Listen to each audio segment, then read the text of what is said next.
Before we start, quick question.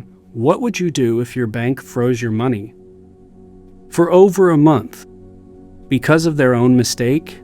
Because today's story proves that sometimes the most powerful customer service tool isn't a phone call, it's the internet for some reason. And honestly, God knows why. I thought it would be a good idea to trust a very small local credit union with my money. You know the type. Friendly logo, quiet branch, the kind of place that promises personal service instead of corporate greed. Everything was fine. Until one day my debit card suddenly stopped working. No warning, no notification, just a cold, awkward decline at the ATM. So I walked into the branch to ask what was wrong. The clerk didn't seem worried at all. She clicked around on her computer, nodded, and said, "Oh, yeah, sometimes the system does that." Then she handed me a piece of paper with a code on it. She explained the bank had a feature where you could enter a temporary code at the ATM, and it would deduct cash directly from your account. Nothing special, not a favor, just a built-in workaround. I used the code, I got my cash, I went home, and that should have been the end of it. But a few days later, everything changed. I couldn't log into my account, my card stopped working completely, even the banking app locked me out.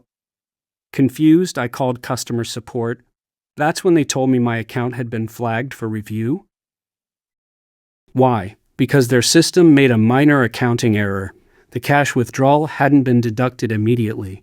Their software lagged, and instead of quietly fixing it, they froze my entire account. Let me be very clear here. I didn't overdraft, I didn't exploit anything, I didn't break any rules. This was their mistake. And yet, my money was locked. At first, I wasn't too worried. I figured it would take a few days, maybe a week, but days turned into weeks. Every time I called support, I got the same robotic answers. It's under review. There's no estimated timeline. Our compliance team is handling it. But the tone? That's what bothered me. Some agents were dismissive, some sounded annoyed, and a few made comments that felt uncomfortable. They mentioned my last name, said it didn't sound local, hinted that certain accounts take longer to review. They never said anything directly, but the implication was loud and clear. By week 3, I was furious. Bills were stacking up. My own money was sitting there, unreachable, and the people holding it were acting like I was the inconvenience. So I did what most people do when they're completely fed up. I vented to my family back home.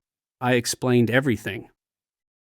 The frozen account, the useless support calls, the subtle disrespect. That's when my younger cousin said something I'll never forget. He said, "Why don't you let the internet handle it?" I laughed, but then he explained there was a service, some Russian website, that paid people small amounts of money to post messages on social media. 1 ruble is about 1 US cent, and for just a few dollars, you could get hundreds of posts made. The wild part?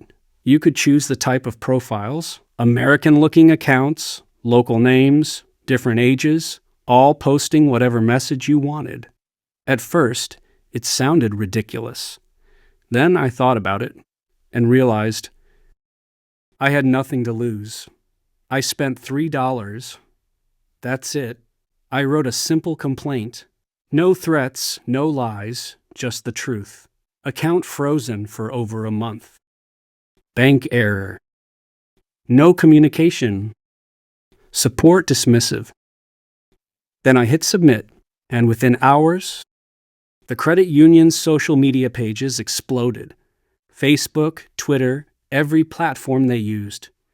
Hundreds of comments, dozens of posts, different names, different profiles, all asking the same questions.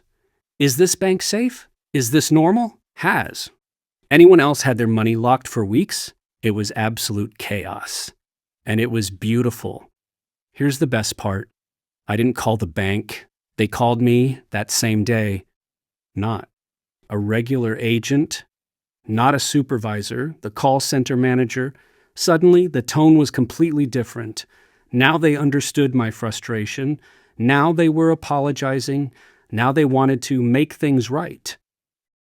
He admitted the review should never have taken this long, that my account was never at risk, and that they wanted to resolve this immediately. Then he said something I never expected. Even if I didn't want to keep my account, they were willing to transfer my entire balance plus $50 in compensation to any other bank I chose. No delays, no conditions, problem solved. They never accused me of anything, never mentioned the social media posts directly, but they didn't have to. They knew, and they also knew there was no way to link it back to me. So instead of escalating, they chose to end things quietly, on a positive note. I accepted the transfer, closed the account, and moved on. The only downside, I can't tell the Russian bots to stop posting. Those complaints are probably still there, still confusing their marketing team, still haunting their comment sections. But honestly, that's someone else's problem now. Because I learned something important. Sometimes the fastest way to unlock your money is to unlock the internet.